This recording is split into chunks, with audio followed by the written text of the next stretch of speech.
안녕하십니까, 강지연입니다. 밤사이 서울을 비롯한 수도권과 전국 곳곳에서 비 피해가 속출했습니다. 또 밤늦게 호우경보가 발령된 경북 동해안 지역을 중심으로는 주택과 도로 침수 피해 신고가 잇따랐는데요. 또 추가적인 비 소식까지 있어서 걱정입니다. 더 이상 큰 피해가 없도록 미리 대비해야겠습니다. 한편 국내 코로나19 현황을 살펴보면 진정세와 재확산 흐름을 반복하는 양상입니다. 최근 지역 발생 확진자가 줄어들면서 코로나19 확산세가 다소 잦아지는 듯 했지만 수도권 사무실과 요양시설, 또 교회, 군부대 등을 고리로 다시 번져가는 모양새인데요. TBS 특집 코로나19, 오늘도 현재까지 들어온 속보 중심으로 짚어드리겠습니다.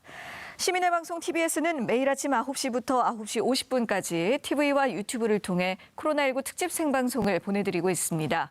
오늘도 서울시 상황실 나가 있는 기자 연결해서 밤사이 확진자 집계 상황과 서울시의 주요 대응책들부터 확인하겠습니다. 정선미 기자. 네, 서울시 재난안전대책본부에 나와 있습니다. 예, 전국 상황부터 살펴보겠습니다. 전날보다 조금 신규 확진자 수가 줄어들긴 했습니다만 그래도 60명에 육박한 수치죠. 네, 그렇습니다. 어제 0시 기준으로 신규 확진자는 59명 늘면서 이틀 연속 60명 안팎을 기록하고 있습니다.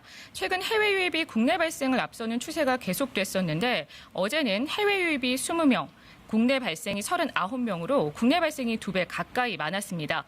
국내 발생 확진자는 수도권과 광주에 몰렸습니다.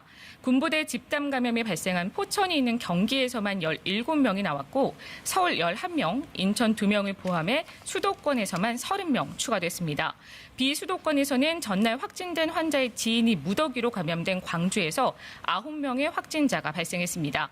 해외 유입은 한 달 가까이 두 자릿수를 유지하고 있는데 검역에서 5명, 지역에서 자가격리 중에 확진 판정을 받은 사람이 15명 집계됐습니다. 유입 국가는 러시아와 우즈베키스탄을 포함한 아시아에서 10명, 미국 9명, 영국이 1명입니다. 누적 확진자 13,938명, 격리에서 60명이 추가로 해제되면서 완치자는 총 12,758명입니다. 사망자는 0시 기준 집계에는 포함되지 않았지만 대구에서 입원 치료를 받던 80대 남성이 숨지면서 298명으로 늘었습니다. 치명률 어제 0시 기준으로 평균 2.14%를 기록했습니다. 네, 수도권의 확산세가 좀처럼 꺾이질 않고 있는데요. 서울 상황 좀 더 자세하게 살펴볼까요? 네, 서울에서는 감염 경로가 줄어들지 않고 있습니다. 서울시는 어제 0시 기준으로 12명, 그리고 오후 6시 기준으로 21명의 신규 확진자가 발생했다고 밝혔는데요. 송파구 교회 관련해서 이틀 새 13명입니다. 강서 노인 요양시설 관련해서도 이용자와 가족 등 강서구에서 2명이 추가로 확진이 되면서 총 16명이 감염됐고, 강남 사무실 관련해서는 관악구에서 기존 확진자를 접촉한 사람이 양성 판정을 받으면서 관련 확진자만 25명입니다. 또 감염 경로가 밝혀지지 않은 채 N차 감염으로 연결되는 사례가 계속 이어지고 있습니다. 이틀 새 경로를 모르는 환자만 5명인데 이전에 깜깜이 환자를 접촉해서 확진된 사람도 송파구에서 3명, 구로구에서 1명 확인됐습니다. 어제 오후 6시까지 경로가 확인되지 않은 환자는 160명에 가깝습니다. 또 새로운 집단 감염 분류도 나왔습니다. 서울시는 어제 오후 종로구 지인 모임 관련 신규 환자가 1명 추가되면서 총 5명이 발생했다고 밝혔는데 이 새로운 집단 감염 관련해서는 잠시 후 11시에 발표가 될 것으로 보입니다. 서울시 누적 확진자는 오후 6시에 발표된 21명을 포함하면 최소 1,547명입니다. 예. 교회 내부의 소모임과 행사를 금지하던 교회 방역수칙 의무화 조치가 오늘부터 해제가 되는데 송파구 교회에서 확진자가 무더기로 나오고 있는 거잖아요. 자세히 좀 전해주시죠. 네, 송파구 이 교회에서 확진자가 나온 건 지난 20일입니다. 사흘 만에 이 교인과 가족 등 16명이 추가가 되면서 관련 확진자만 17명입니다. 최초 확진자는 송파구의 한 어린이집에서 근무를 했고요. 추가된 확진자 중에는 배명고등학교 학생도 포함이 됐습니다. 그리고 어제 아침에 제가 전해드린 청담중학교 배식급식원, 이분도 이 교회 교인으로 밝혀졌습니다. 다행히 어린이집 접촉자 30명은 이제 검사 결과에서 전원 음성 판정을 받았고 청담 중학교 학생과 교직원 180여 명의 이 검사에서는 8명을 제외하고는 추가 감염자가 나오지 않았습니다. 8명의 검사 결과는 아직 안 나왔고요. 배명고는 어제 학생의 확진 소식이 전해지자마자 등교 학생 500여 명을 전원을 귀가시켰습니다. 그리고 오늘부터 다음 주 28일까지 등교 수업을 멈추고 온라인 수업으로 전환했습니다. 이처럼 언제든지 또 다른 집단 감염이 발생할 수 있는 상황에서 방역당국의 조사 결과 송파구 교회에서 방역수칙이 제대로 지켜지지 않은 것으로 조사됐습니다. 성가대 반주 대신에 노래를 불렀고 식사 모임도 진행이 됐습니다. 교인 중에는 증상이 있는데 예배에 참석한 경우도 있었습니다. 네, 역시나 이 방역 수칙이 제대로 지켜지지 않았던 것이군요. 그런데 또 다른 교회에서도 감염이 확인됐다고요? 네, 서초구 잠엄동의 한신교회입니다. 지난 화요일 21일에 확진 판정을 받은 은평 구민이 확진 전에 일요일 예배에 참석을 한 건데요. 이 환자는 무증상으로 다른 확진자의 접촉자로 분류가 되면서 이제 검사를 받았는데 양성 판정이 나왔습니다. 그래도 다행인 점은 예배 중에 마스크를 쓴 것으로 알려졌습니다. 교회는 환자와 접촉한 4명을 자가격리하고 모든 현장 예배와 소모임을 다음 달 4일까지 중단했습니다. 네. 자, 이렇게 집단 감염이 우려되는 상황들이 자꾸만 발생하는데 광화문의 대형 빌딩에서도 확진자가 나왔다면서요?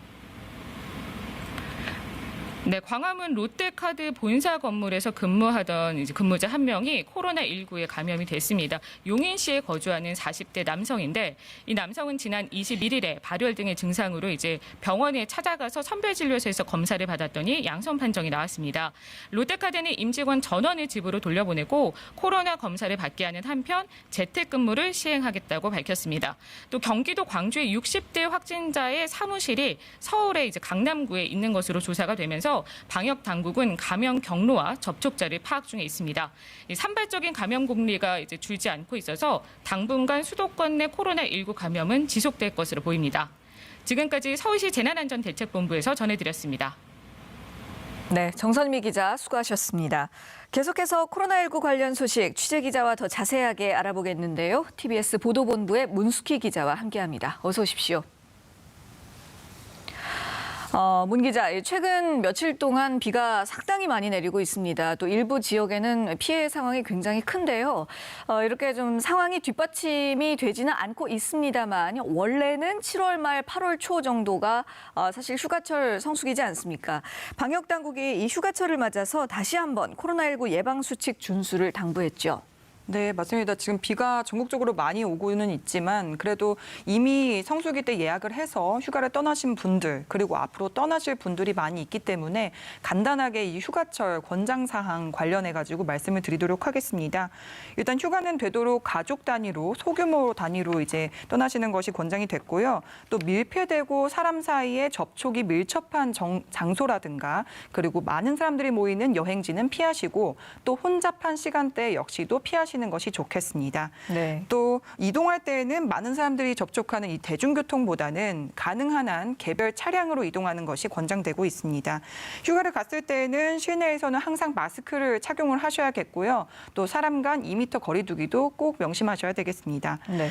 특히 방역 당국은 현재 우리 코로나19 상황을 살얼음판에 빗대어서 평가를 했는데요. 이 살얼음판이라는 게 발을 조금만 더 잘못 디뎌도 얼음이 왕창 깨지는 그런 상황이기 때문에 주의해야 한다라는 평가입니다. 네. 네, 그렇기 때문에 이 주의해야 한다는 이 말은 이 이유는 첫째가 지역사회 전파의 연결고리가 아무래도 계속해서 여전하게 있고 또 이 연결고리 중에는 감염 경로를 알 수 없는 것들이 많기 때문인 거고요. 또 두 번째는 코로나19 전 세계 확산세가 여전히 이어지고 있기 때문에 이 해외 유입과 관련해서도 아직까지는 방심할 수 없다라는 이유 때문입니다.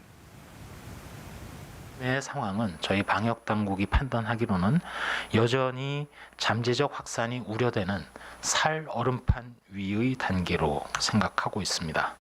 여전히 지역사회에 감염 연결고리가 많이 존재하고 있다고 얘기들을 합니다. 더군다나 휴가철을 맞아 지역사회 전파고리를 끊어내야 되고 지금의 감염 억제 상황이 또다시 재확산 상황으로 바뀌지 않도록 또 한 번의 노력이 필요합니다. 네, 살얼음판이다. 이 기본적인 예방 수칙을 지키지 않고 방심하는 순간 이 얼음판이 와장창 깨질 수가 있다는 그런 비유인데요. 앞서 정선미 기자와도 짚어봤듯이 이번에 그 송파구 교회 관련 감염 사례도 결국에는 이 방역 수칙에 허점이 있었기 때문에 제대로 지키지 않았기 때문에 이것이 발생한 부분이 크고요. 그런데도 이런 수칙들을 어기는 사례들이 자꾸만 발생하고 있기 때문에 문제입니다. 이런 때 신고를 할 수 있는 안전신문고가 이달부터 운영되고 있죠. 네, 맞습니다. 이번 달부터 이 코로나19의 예방을 위협하는 요소가 있으면 국민 누구나 이 안전신문고에 신고할 수 있도록 운영을 하고 있습니다. 어제 이번 달 1일부터 그제까지 3주 동안의 신고 건수를 이 방역당국이 공개를 했는데요. 총 1,273건이 접수가 됐습니다. 예방과 관련한 제한 100여 건을 빼면 1,100여 건이 모두 안전신고 접수였습니다. 어떤 건이 가장 많이 접수됐는지 살펴보니까 방역수칙 위반 신고가 705건으로 전체의 절반이 넘는 수였습니다. 예를 들면 밀폐된 지하에서 50여 명의 음악 동호회 회원들이 마스크 없이 밤새 술을 마시면서 음악 연습을 하는 등 방역수칙을 지키지 않는 경우 등입니다. 네. 행정조치 위반 건도 있었는데요. 이 역시 실제 신고 사례를 보면 영화관 같은 다중이용시설에서는 출입명부를 작성해야 하잖아요. 그런데 이를 하지도 않고 좌석도 거리두기 없이 배치하는 경우가 있어서 신고한 경우입니다. 이 밖에도 코로나19 환자와 밀접 접촉을 한 사람은 자가격리에 들어가게 되는데 이 자가격리 또한 지켜지지 않고 있어서 신고한 경우도 있었습니다. 네. 이 정부는 안전신문고로 접수된 이런 신고들은 사실 확인을 거쳐서 조치를 취하고 있는데요. 이 안전신고 같은 경우에는 안전신문고 애플리케이션과 포털 홈페이지로 신청을 할 수 있으니 참고하시기 바랍니다. 예. 자, 이런 가운데 정부가 또 선별진료소 업무를 보건소 중심으로 개편한다는 내용도 발표를 했네요. 네, 맞습니다. 그동안 보건소와 민간 의료기관 두 기관에서 이 선별진료를 투트랙으로 운영을 했었습니다. 그런데 이를 이제 보건소로 집중을 시키고 민간 의료기관은 이 선별진료 업무에서 좀 배제를 시키겠다. 이렇게 발표를 한 건데 네. 이 민간 의료기관은 앞으로 호흡기 전담 클리닉과 또 안심병원으로 전환을 해서 진료 본연의 기능을 회복하게 됩니다. 그러니까 코로나19의 장기화가 예측되면서 민간 의료기관은 이제 언제까지 이분화시켜서 선별진료 업무도 하게끔 할 수 없기 때문에 이제 공공부문으로 선별진료를 완전히 일원화시켜서 업무 분담에 초점을 맞춘 겁니다. 예, 그렇군요. 자, 또 한편 어제 올해 2분기 경제 성장률도 발표가 됐습니다. 이 결과가 좋지는 않았을 것 같은데 어땠습니까? 네, 한국은행이 발표한 올해 2분기 실질 국내 총생산 GDP 속보치는 전기 대비 마이너스 3.3%로 집계됐습니다. IMF 위원위기 때인 지난 1998년 1분기 때 마이너스 6.8%를 기록했었거든요. 네. 이때 이후로 두 번째로 가장 많이 떨어진 수치입니다. 올 1분기에는 마이너스 1.3%를 기록했었는데 두 분기 연속으로 지금 역성장을 하고 있는 거고요. 물론 코로나19 여파 때문입니다. 1분기와 비교해서는 긴급 재난지원금 등의 영향으로 민간 소비 같은 경우에는 이제 상승으로 전환이 됐어요. 그럼에도 불구하고 여전히 건설 설비 투자 모두 감소로 돌아섰고 또 특히 수출은 자동차 등을 중심으로 큰 폭의 감소세를 보이면서 1963년 4분기 이후에 가장 낮은 수치를 기록을 했습니다.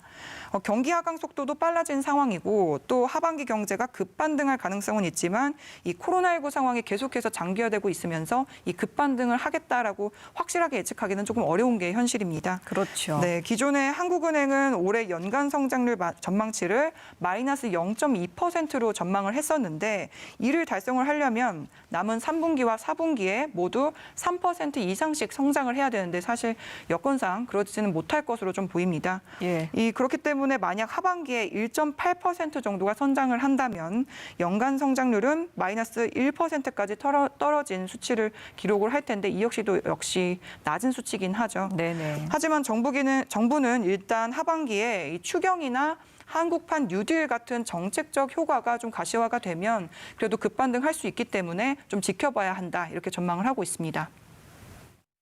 5월 이후 신용카드 매출 증가세가 지속되고 있고 7월 들어서는 일평균 수출 부진도 완화되는 모습입니다. 3, 4분기에 추경, 한국판 뉴딜 등 정책 효과가 가시화되는 한편 2, 4분기 성장 제약 요인이 해소되고 기저 영향도 더해질 경우 중국과 유사한 경로의 경기 반등도 가능할 것으로 예상됩니다. 중국의 경우 1, 4분기를 저점으로 2, 4분기에 시장의 예상을 뛰어넘는 큰 폭의 반등을 보인 점 또한 우리에게 의미하는 바가 크다 할 수 있습니다. 네, 경제 성장률 1분기보다 2분기가 더 낮아졌는데 정부는 3분기에 반등할 가능성이 있다라는 입장입니다만 이건 역시도 그 문 기자도 언급을 했듯이 예측할 수도 있다, 성장할 수도 있다라는 어떤 가능성, 예측일 뿐이지 사실은 3분기에 또 어떻게 될지 걱정이 앞설 수밖에 없는 상황인데요. 이렇게 코로나19로 받은 경제 위기를 극복하기 위해서 또 이달 초에 노사정 합의안이 마련되기로 했었죠. 그런데 민주노총 내부의 반발로 무산이 됐었습니다. 갈등을 겪다가 결국 어제 민주노총이 대의원 대회를 열고 합의안 찬반 투표를 진행했습니다. 결과가 어떻게 나왔나요? 네, 우선 결론부터 말씀을 드리자면 이 노사정 합의안에 반대표가 절반 이상 나오면서 결국에는 무산이 됐습니다. 민주노총은 어제 오전 8시부터 저녁 8시까지 이 71차 임시대의원 대회를 온라인으로 열고 이 노사정 합의안에 대해서 찬반 투표를 진행을 했었는데요. 네. 투표에 참여한 1,311명 가운데 61%인 805명이 이제 반대표를 던지면서 결국에는 부결에 붙였습니다.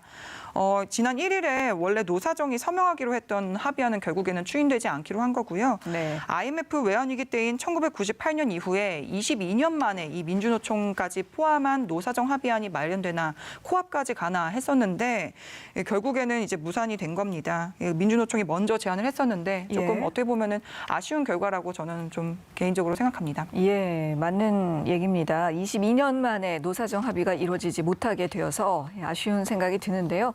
그런데 민주노총 내부에서 반대하는 이유가 또 있을 것 같거든요. 네, 맞습니다. 반대 이유는 어느 정도 민주노총이 계속 핵심적으로 요구했던 사안들이 있었는데 그게 합의안에 하나도 들어가 있지 않다라고 이제 주장을 하는 겁니다. 예. 우선 코로나19 여파로 인해서 기업들도 그렇지만 이 노동자들도 계속해서 어려운 위태로운 상황에 놓여 있잖아요. 그렇기 네. 때문에 생계 소득을 보장하고 해고 금지를 보장하라 이런 요구안이 첫 번째고요.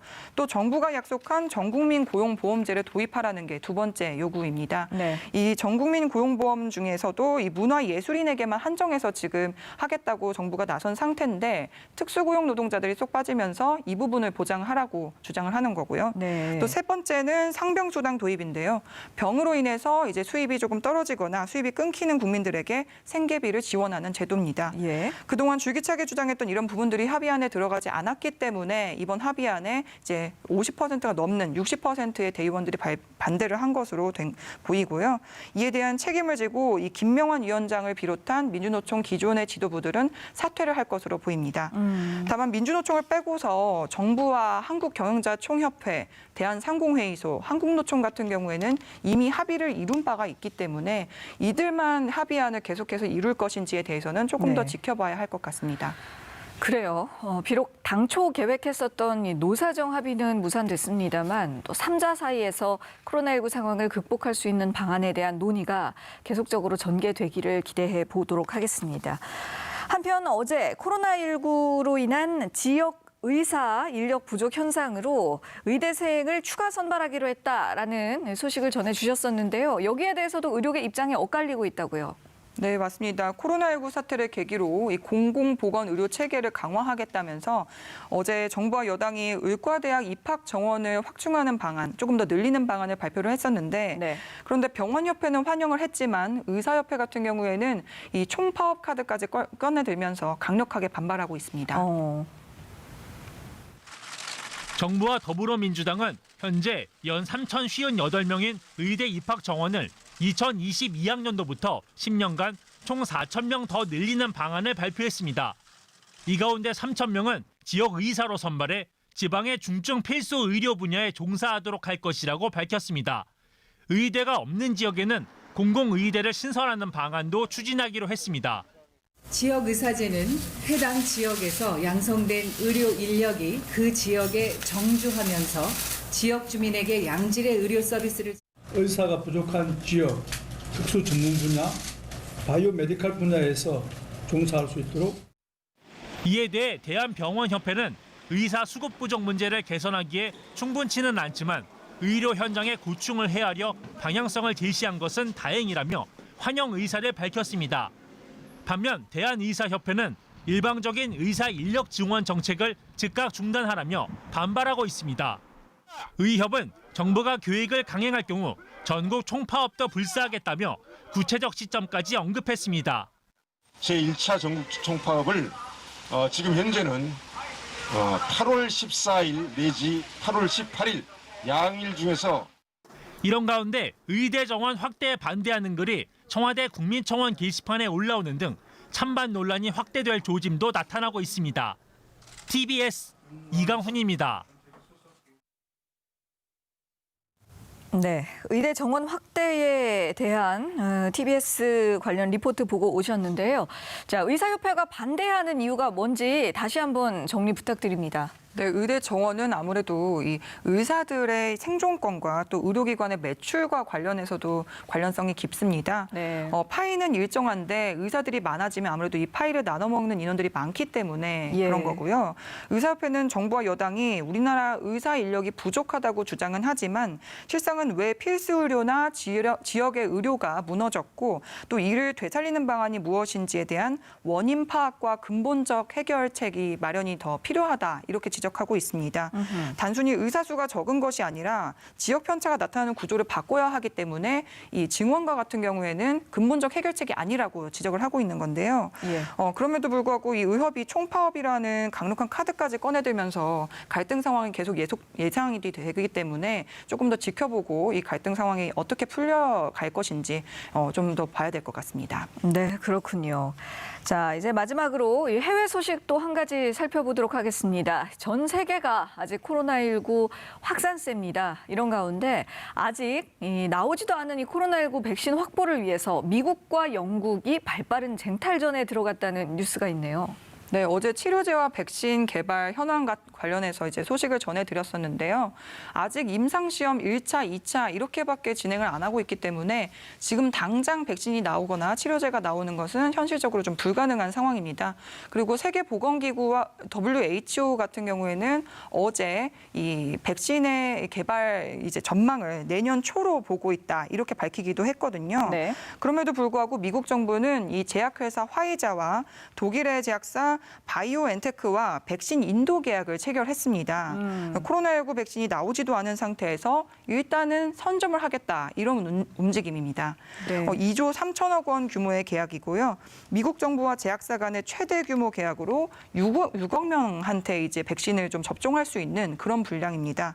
임상 시험을 거쳐서 효과와 안전성이 좀 확인이 되면 미국 정부는 이 미국 국민들에게 무료 접종을 하겠다 이런 구상을 가지고 있고요. 예. 또 미국 정부는 또 다른 제약회사가 개발 중인 백신 3억 회분도 별도 계약을 통해서 확보를 했고 백신 개발 제약사에는 25억 달러를 지원을 하기로 했습니다.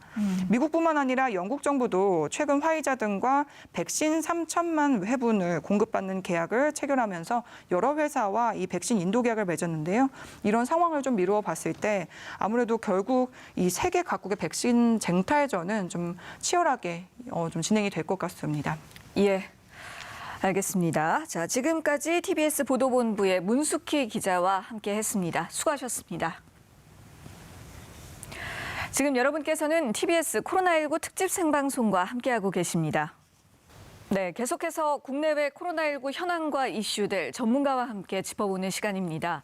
먼저 김경우 인제대 백병원 가정의학과 교수 모셨습니다. 어서 오십시오. 네, 안녕하세요. 그리고 TBS 강양구 과학전문기자도 함께하십니다. 안녕하세요. 네, 안녕하십니까. 예, 국내 지역사회 감염 양상이 심상치가 않습니다. 이제는 해외 유입보다 2배 가까운 규모가 됐는데요. 잠깐 진정세를 보이던 지역 감염이 다시 재확산하고 있는 흐름이라고 해석을 해야 할지 어떻게 보십니까? 네, 맞습니다. 그 깜깜이 환자, 감염 경로 불명 환자가 아직도 많기 때문에 네. 우리 방역 밖에서 계속 연결고리들이 이어지고 있고요.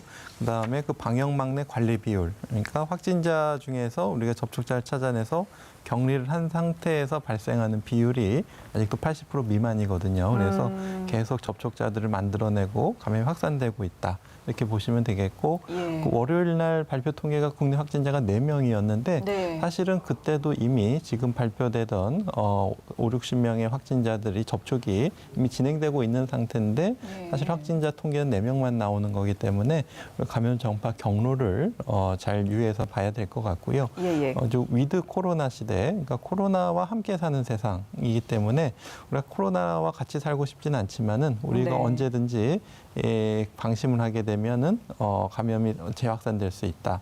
마치 고혈압, 당뇨와 같은 만성 질환 환자분들이 혈압이나 혈당이 내려갔다고 약을 중단하면은 다시 혈압이나 혈당이 올라가는 것처럼 네. 계속 방역 수칙을 잘 준수하면서 방역 감염이 확산되지 않도록 하는 그 위드 코로나 시대를 명심하시고 평상시 방역 수칙을 잘 준수하는 노력들이 필요할 것 같습니다. 예, 맞는 말씀입니다.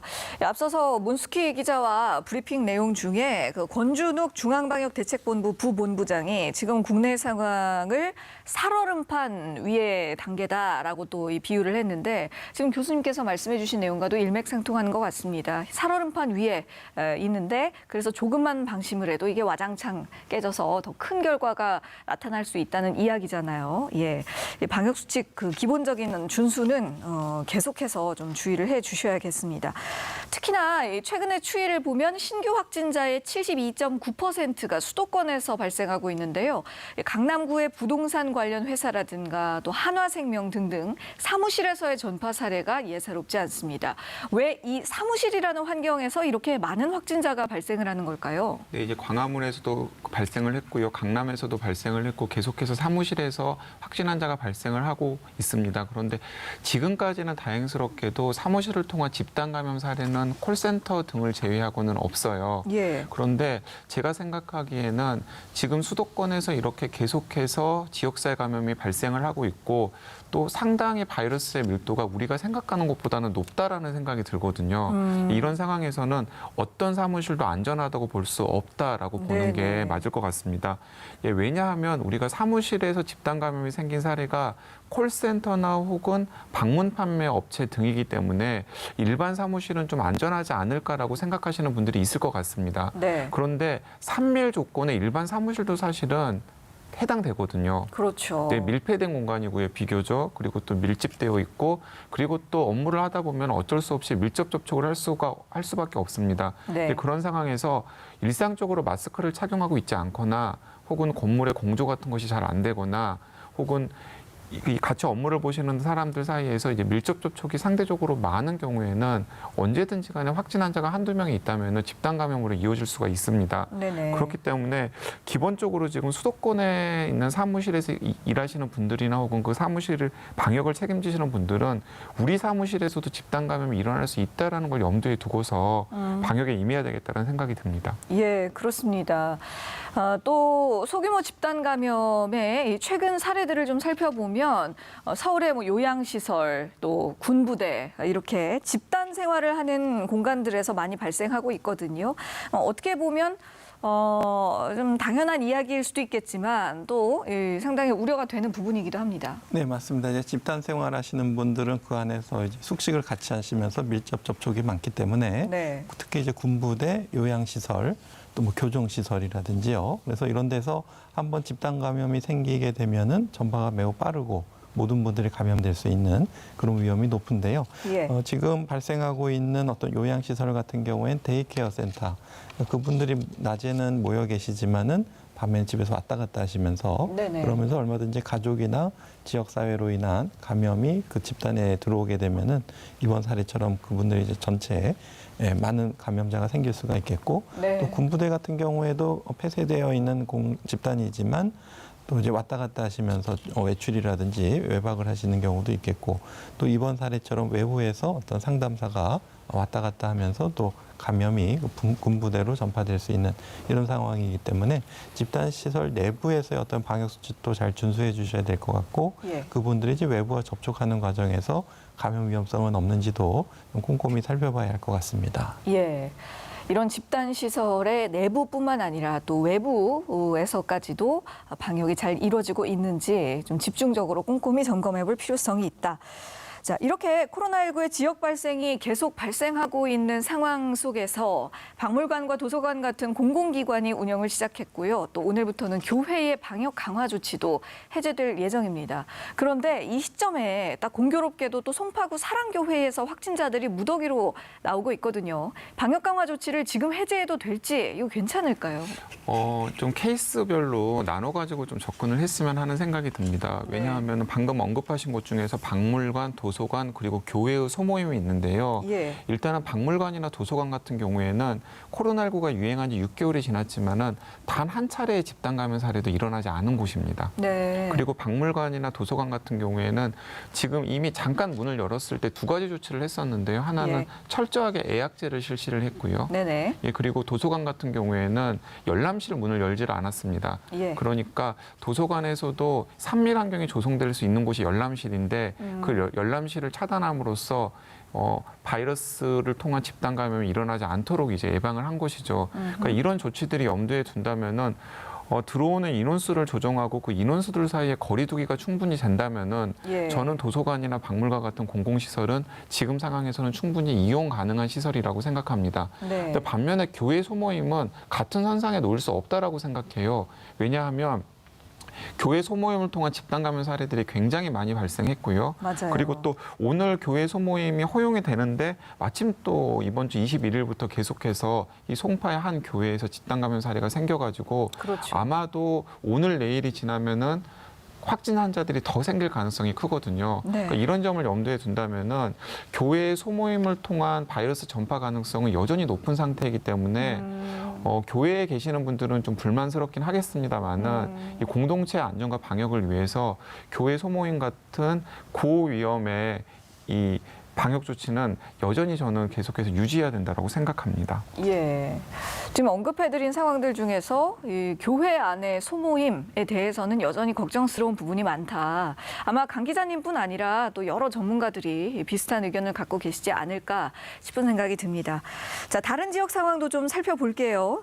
좀 주춤해지나 싶었던 광주에서 다시금 확진자가 나왔습니다. 하루 사이에 9명의 추가 확진자가 나왔는데 특히 광주의 192번째 환자가 주목받고 있습니다. 이건 어떤 내용인가요?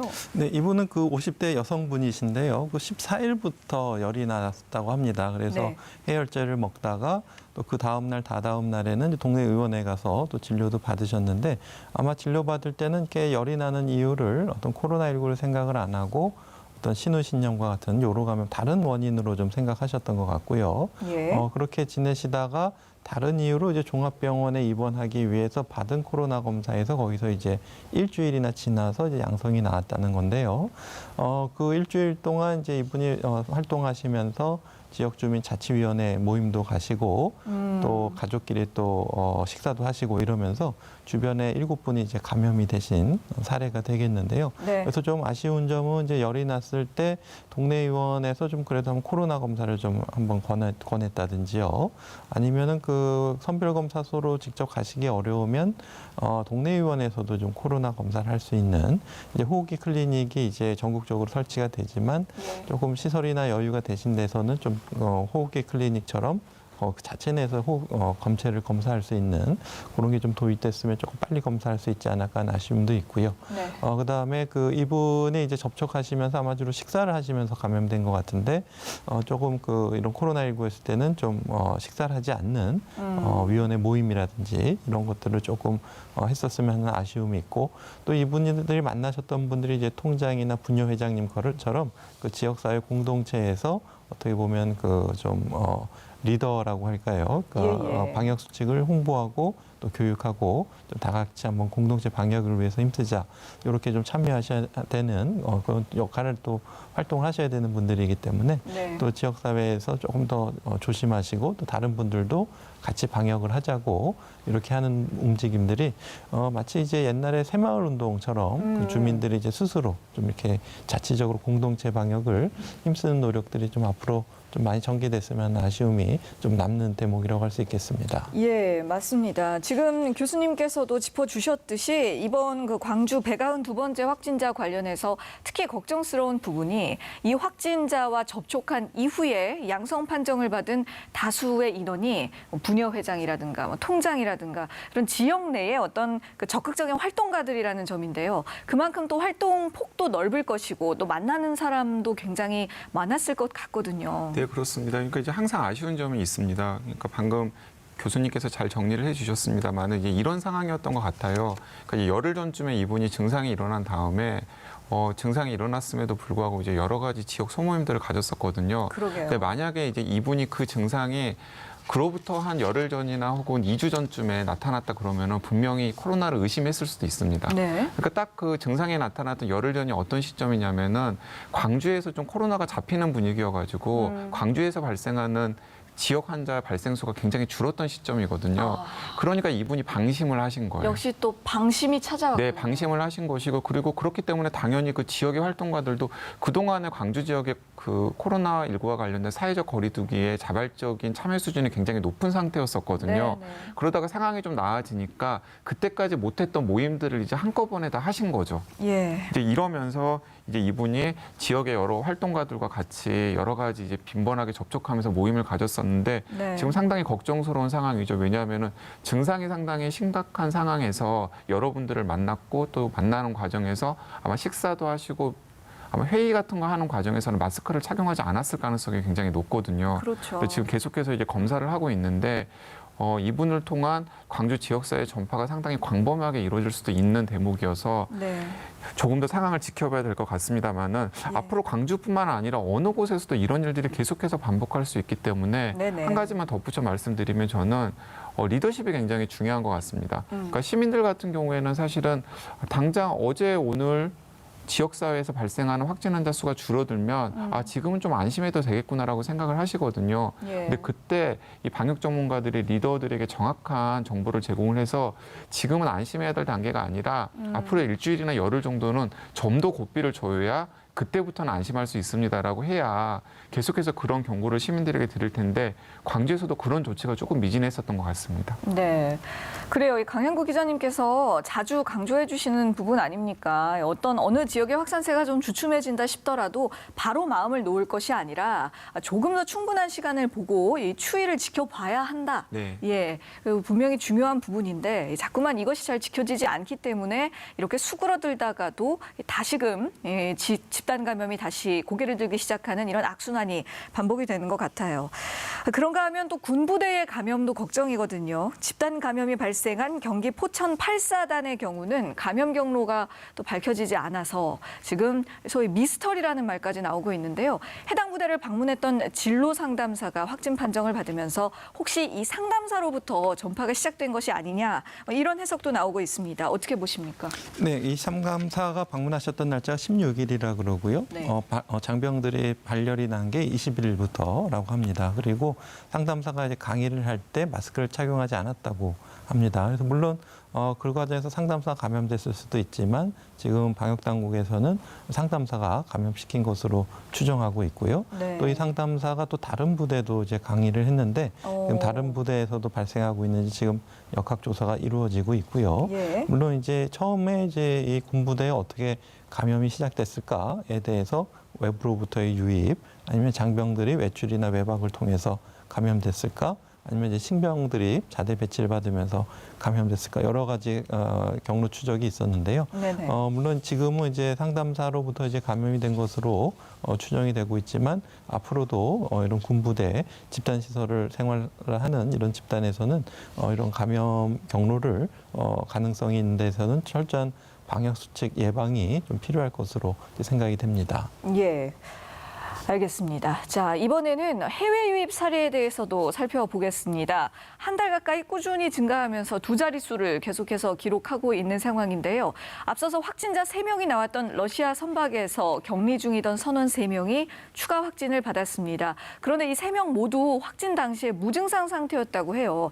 이렇게 증상이 없으면 발견하기가 더 어려워지는 것이죠. 네, 그렇습니다. 아무래도 이제 무증상 상태면은 그 발견하기가 어렵고요. 그래서 이분들 같은 경우에도 아마 이런 식이었던 것 같습니다. 그러니까 처음에는 검사를 했을 때는 음성이었기 때문에 네. 음성인 상태에서 자가격리에 들어갔었는데 예. 자가격리 중에서 이제 다시 검사를 해보니까 양성 판정이 이제 나와서 무증상 상태에서 양성 판정을 받으신 것으로 확인이 되는데요. 네네. 이 부분과 관련해서는 선박 같은 경우에는 보통은 그 안에서 그냥 바이러스가 전파되고 지역 사회로 전파될 가능성은 굉장히 낮은데 그 선박에 이제 선박 수리업자가 한 분 탑승을 하셨다가 또 확진 판정을 받았습니다. 네. 그리고 이제 자녀 학교는 이제 휴교 조치가 되는 상황이 되었는데요. 이런 식으로 조금만 방심하면은 꼭 이 공항으로 통한 입국이 아니라 선박을 통한 입국 사례라고 하더라도 네. 지역 사회로 전파될 가능성이 있기 때문에 계속해서 그곳에 구멍이 뚫리지 않도록 조심을 해야 된다는 이야기거든요. 예, 예. 반면교사로 삼아야 될 사례라고 생각합니다. 예. 자, 그리고 저희 생방송 시작 직전에 또 새로운 뉴스가 있었는데요. 이 부산항에 입항한 또 다른 한 러시아 선박에서 선원 32명이 또 무더기로 코로나19 판정을 받았다는 뉴스가 있었습니다. 두 분 이 뉴스 확인하고 오셨을 것 같은데 여기에 대해서도 또 한 말씀씩 듣고 싶거든요. 네, 그래서 선박 같은 크루즈선도 그렇고요. 이렇게 화물선이라든지 집단 내에서 이제 밀집된 생활을 하기 때문에 탑승하실 때 이제 한두 분이라도 감염자가 섞이게 되면은 그 배 내에서 이제 집단적인 감염이 충분히 생길 수가 있고요. 특히 이제 이번에 들어온 선박 같은 경우에도 이제 해당 확진자가 있을 때 그 선내에서 이제 집단적인 감염이 생기고, 물론 이제 젊고 기저질환이 없으신 분들 같은 경우에 큰 문제는 없지만 크루즈선 같은 경우에 좀 뭐 어르신이라든지 기저질환이 있다든지 예. 이런 분들이 있는 경우에는 또 사망하실 수도 있기 때문에 이런 그 탑승에 대한 방역 관리, 그러니까 해당 국가의 러시아에서 좀 탑승하시는 인원들에 대해서 증상 체크라든지 PCR 검사를 해서 그 선박 내에서 집단 감염이 생기지 않도록 하는 좀 자국 내의 노력도 좀 필요할 것으로 보이고요. 예. 또 우리나라에서 이제 항만 검역을 강화해서 이렇게 감염이 높은 지역에서 오는 배들이라든지 또 배의 특성, 그러니까 사람이 안 내리고 그냥 왔다 가는 배인지 아니면은 사람 접촉이 있을 배인지 이렇게 위험도를 분류해서 승선 검역을 하고 있거든요. 네. 그렇기 때문에 아무래도 좀 위험도가 높다고 분류된 배에 대해서 또 러시아에 대해서 이제 거의 모든 배를 승선 검역을 하고 있기 때문에 그 과정에서 이제 발견이 된 사례로 보입니다. 예. 조금 전에 강 기자님께서 이야기해 주셨던 그 우리나라 직원 중에선 처음으로 확진 판정을 받았다는 그 선박 수리공이 또 이 배에서도 작업을 했다고 하는데 예, 이 사례도 상당히 지금 걱정스럽네요. 네, 그렇습니다. 그러니까 이제 배 같은 경우에는 선박 같은 경우에는 기본적으로 그 안에서 집단 감염이 일어날 가능성이 있다라는 걸 염두에 두고서 일단은 접촉에 조심을 해야 된다라는 생각이 듭니다. 네. 그러니까 예를 들어서 그분들의 배를 수리하거나 혹은 뭐 식자재 같은 것들을 공급을 하거나 등등을 통해서 접촉이 일어날 가능성이 있거든요. 네. 근데 접촉이 일어난다 그러면 반드시 아마 소규모 업체이기 때문에 그런 고려들이 심각하게 되지 않았을 거라고 생각이 들지만은 기본적으로 좀 방역 전문가들의 조언을 받아가지고 어떤 식으로 접촉을 하는지에 대한 가이드라인 같은 것들을 좀 제공할 필요가 있다라고 생각을 합니다. 예, 알겠습니다. 자, 이번에는 또 이라크로 눈을 돌려봅니다. 코로나19가 확산 중인 이라크에서 우리 건설 근로자들을 데려오기 위해서 군용기 2대가 오늘 이라크 현지로 출발했는데요. 국내 이송 대기 중이던 건설사 직원 1명이 사망했다는 소식이 들려왔습니다. 수송하는 과정에서 또 유의해야 할 점들도 있을 것 같고요. 또 이번에 들어오는 교민들은 귀국 후에 어떤 조치를 받게 되는지도 궁금합니다. 네, 우선은 들어오시게 되면 PCR 검사를 해서 양성과 음성을 구분해서 양성이신 분들은 이제 치료시설로, 음성이시다고 하더라도 14일간 이제 자가격리를 하면서 이제 잠복기에서 양성 전환되지 않는지, 그래서 별도의 이제 격리 생활시설로 이제 이동하시게 되는데요. 물론 이제 이라크에서 이제 한국으로 오는 항공기 내에서도 유증상자가 있으신 분들은 이제 탑승 구역을 좀 분류해서 따로 앉으신다든지 예. 또 기내에서 마스크 착용한다든지 이런 방역 조치를 좀 잘 지켜주셔야 될 것 같고요. 네. 오셔서 이제 하시는 분들 이제 우한이나 이탈리아 교민분들처럼 아마 이제 순조롭게 잘 진행될 것으로 보이는데 네. 또 그쪽에 이라크 현지에 또 많은 교민들도 남아 계시다고 합니다. 아무래도 공사 현장을 좀 지키셔야 되기 때문에 그래서 또 한국에 계신 가족분들이 또 걱정이 크실 텐데요. 일단 젊고 기저질환이 없으신지 좀 확인해 봐야 될 것 같고 예, 또 예. 그 이라크 내에서도 이제 방역 수칙이 잘 지켜지고 또 증상이 있으실 때 조기에 적절한 검사를 해서 또 적절한 처치가 이루어지도록 현지에 남아 있는 교민, 재외 국민에 대한 보호 조치도 같이 병행이 돼야 될 것 같습니다. 예, 맞는 말씀입니다. 지금 해외 확진자 수가 계속해서 두 자릿수를 유지하고 있다고도 앞서서도 말씀을 드렸는데요. 물론 지금 전 세계적으로 코로나19가 워낙 심각한 상황이기는 합니다만 그래도 국내로 입국하는 확진자 수가 계속 줄어들지 않고 있다는 부분, 여기에 대한 어떤 그 관리책, 좀 어떤 대책이 없을까요? 네, 제가 몇 차례 강조해 드렸었는데요. 이제 두 가지가 중요할 것으로 보입니다. 하나는 국내 의료 체계가 감당하지 못할 정도로 해외에서 감염된 분들이 쏟아져 들어오는 것을 막아야 되거든요. 이제 그렇기 때문에 국내로 들어오는 분들의 숫자를 좀 스마트하게 조절할 필요가 있습니다. 그래서 이제 정부에서도 이제 두 가지 방법을 지금 쓰고 있는데, 하나는 그 지역에서 확진 환자들이 굉장히 많이 발생한 나라에서 입국하시는 분들의 경우에는 네. 일단은 비행기의 승객 수를 조절을 해서 네네. 이제 매일매일 국내로 입국하는 이 입국자들의 숫자를 조절하는 한 가지 방안을 사용하고 있고요. 예. 또 다른 방안은 코로나19 검사를 그 현지에서 실시를 해서 음성인 경우에만 들어올 수 있도록 하는 조치를 취하고 있습니다. 네네. 이것만으로도 상당히 이제 유입되는 입국자들의 숫자를 줄일 수 있으리라고 생각을 하고요. 네. 일단 이제 들어오면은 이제 두 가지가 문제가 되는데, 하나는 이동 중에 문제가 되고, 예. 다른 하나는 2주간의 자가격리 중에 이제 지역사회로 전파될 가능성을 차단하는 게 가장 중요해 보입니다. 네. 이제 이동 중에 좀 더 철저한 방역이 필요할 것으로 보이고요. 네. 그리고 또 자가격리 중에 가족이나 혹은 동거인에게 감염시킨 집단 감염 사례들이 계속 있기 때문에 그 부분에 대해서 좀 더 신경을 써야 이 해외로부터 바이러스가 유입되는 것을 차단할 수 있으리라고 생각합니다. 예, 크게 두 가지로 말씀해 주셨네요. 첫 번째는 입국자 수 자체를 조절해야 한다. 두 번째는 입국 이후에 이동 중의 방역, 그리고 자가격리 과정 중에서 동거인이나 가족 등 지역사회로의 이 감염을 방지하려는 노력을 병행해야 한다라고 말씀해 주셨습니다. 자, 마지막으로 교수님께 질문 한 가지 더 드리겠습니다. 최근 들어서 코로나19 백신 개발 소식이 계속해서 들려오고 있는데요. 특히 영국에서 획기적인 수준의 백신이 지금 임상시험 중이라고 하던데 이 부분에 대해서 간략하게 한 말씀 부탁드립니다. 네, 얼마 전에 미국 이제 모더나사에서 이제 백신이 성공적으로 항체를 생성했다는 소식에 의해서 네. 이번에 이제 영국에서 우리가 아데노바이러스 벡터를 이용한 바이러스 백신이 성공했다는 이제 보도가 있는데요.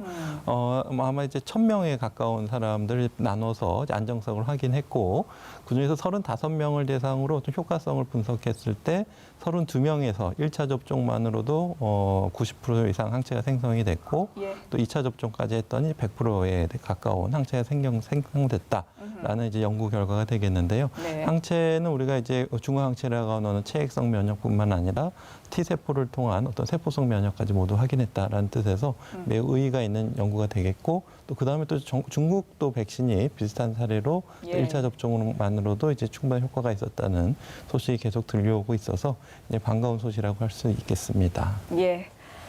이번에는 정말 좀 긍정적인 결과가 들려오기를 기대해 보도록 하겠습니다. 지금까지 김경우 인제대 백병원 가정의학과 교수, TBS 강양구 과학전문기자와 함께했습니다. 수고하셨습니다. TBS 특집 생방송 코로나19를 마칩니다. 고맙습니다.